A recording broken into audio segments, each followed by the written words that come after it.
Kia ora, wamai, salam and kia orana viewers. I am your host Javed Khan and welcome back to another fantastic episode of Open the Mirror, capturing the world around us and yourself in its very own mirror. Now, the summer heat is heating up. New Zealand summer is on its way. Sip, slop, slap and get ready for a fantastic summer.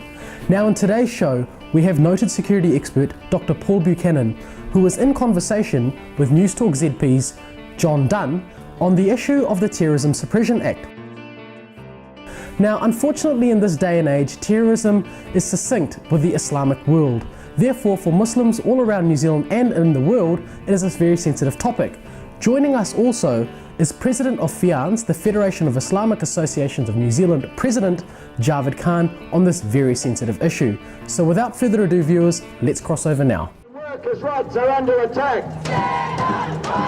The workers' rights are under attack. Parliament voted 108 to 13 to strengthen terrorism suppression laws. Parliament was told the bill had no relevance to last month's police raids and the Solicitor General's ruling against charges under the Terrorism Suppression Act.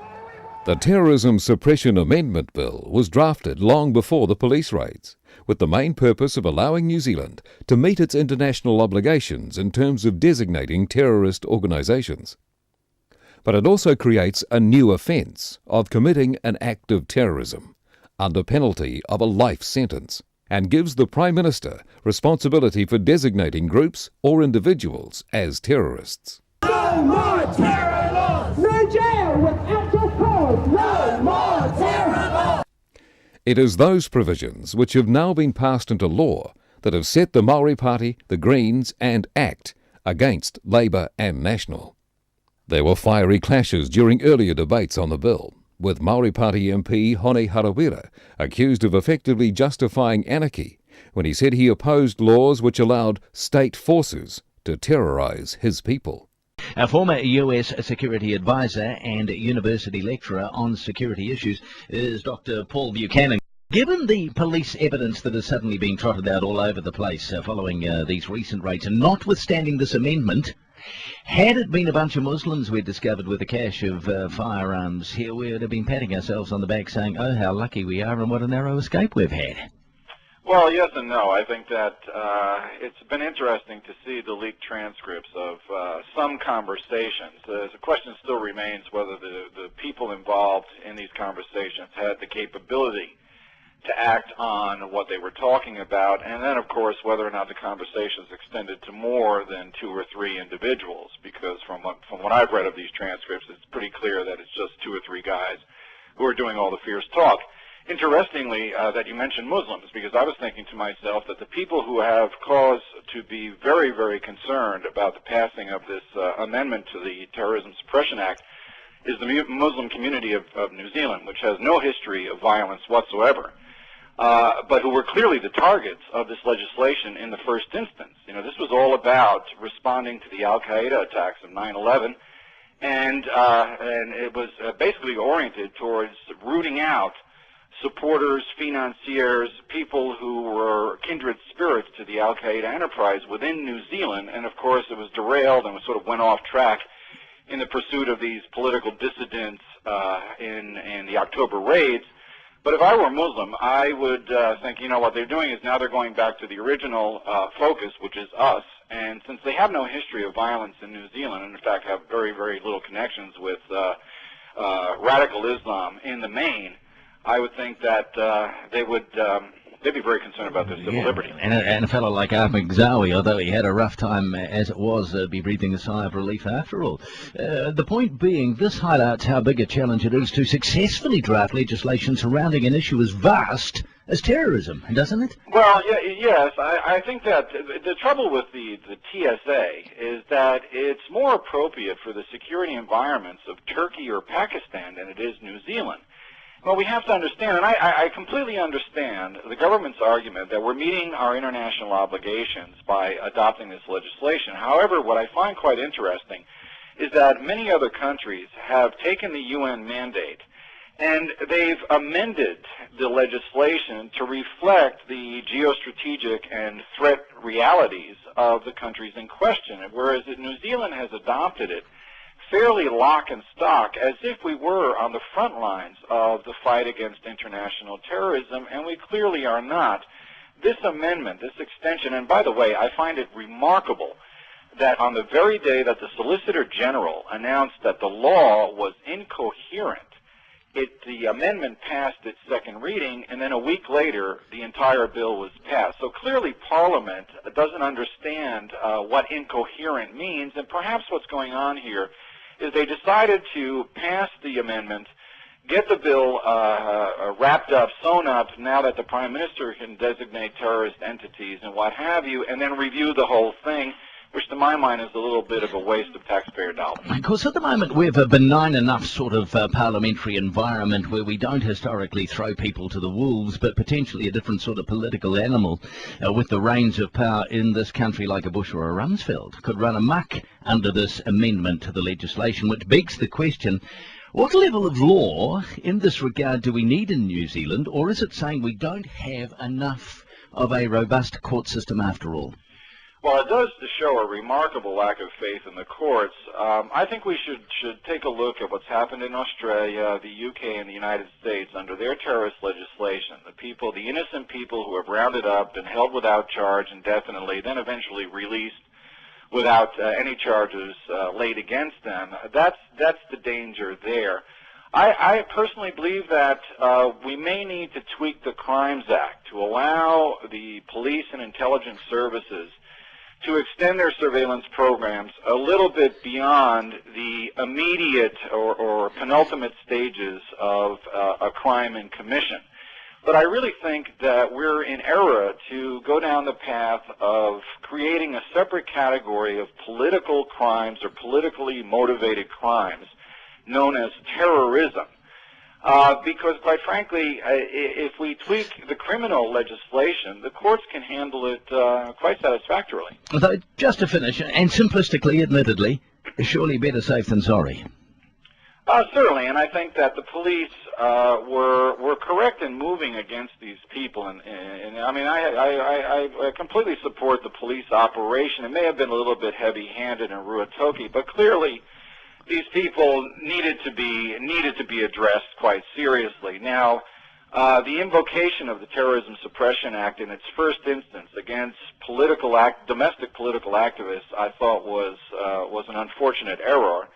And perhaps the police have learned a lot from this, but I do think we need to have a debate, not so much about whether or not we need terrorist legislation, but whether or not our criminal law is up to the task of dealing with politically motivated conspiracies. Good to get your side of the coin. Thank you for that. That is Dr. Paul Buchanan.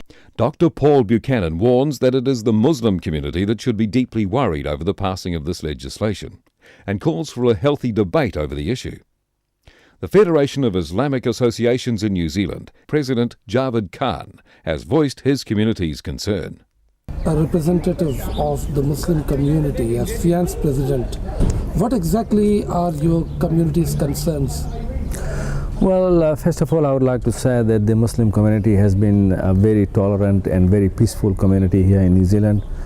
We have been in New Zealand for well over 100 years, and we haven't had any history of any member of our community being involved in any terrorist or any undesirable activity here in New Zealand, and we do not foresee anybody doing this kind of thing in the future.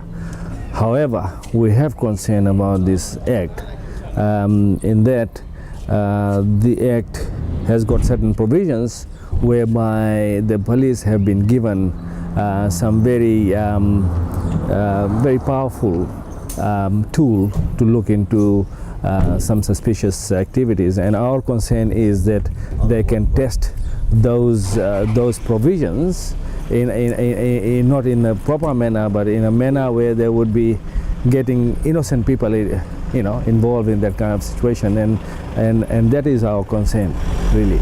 Mm-hmm.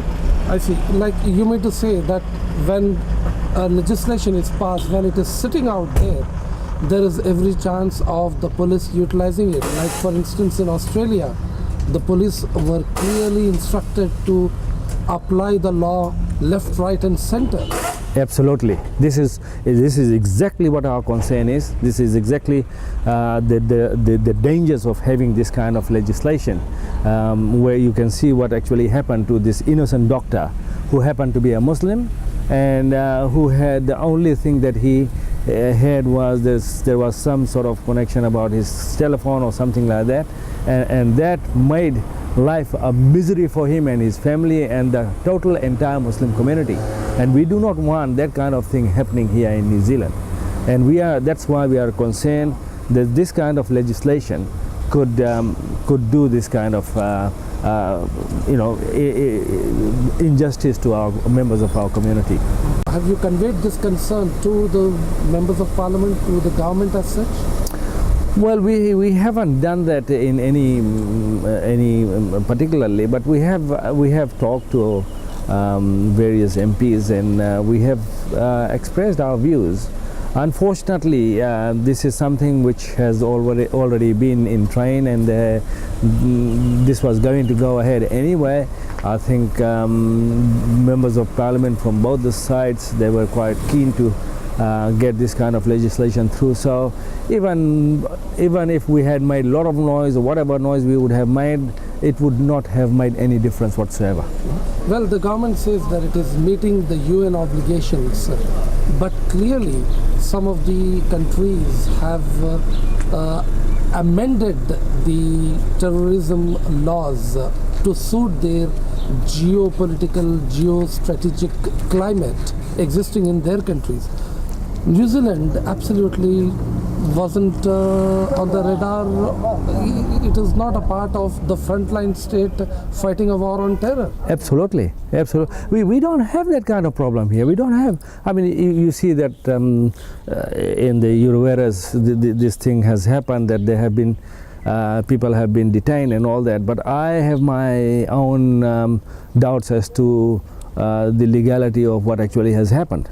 And they wanted to use this Anti-Suppression Act and all that kind of thing, but I don't think there is any, it has got much substance. And exactly the same thing that we are concerned about is, this country is a very peaceful country. You don't have that kind of activity. Why to get into that kind of situation where you it is just fear mongering. It is just creating that kind of fear and that kind of feeling amongst the people that this kind of thing may happen here in New Zealand or is very imminent, which is totally wrong.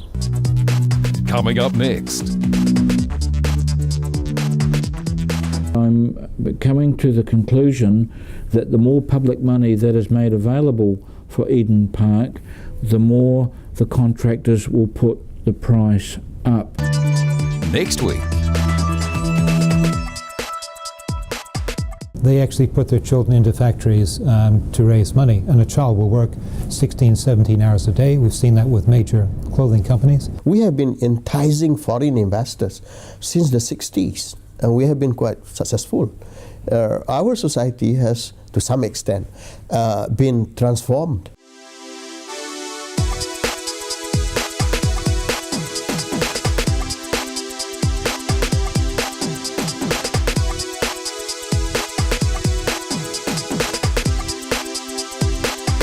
Up in the Mirror on satellite, cable and terrestrial network.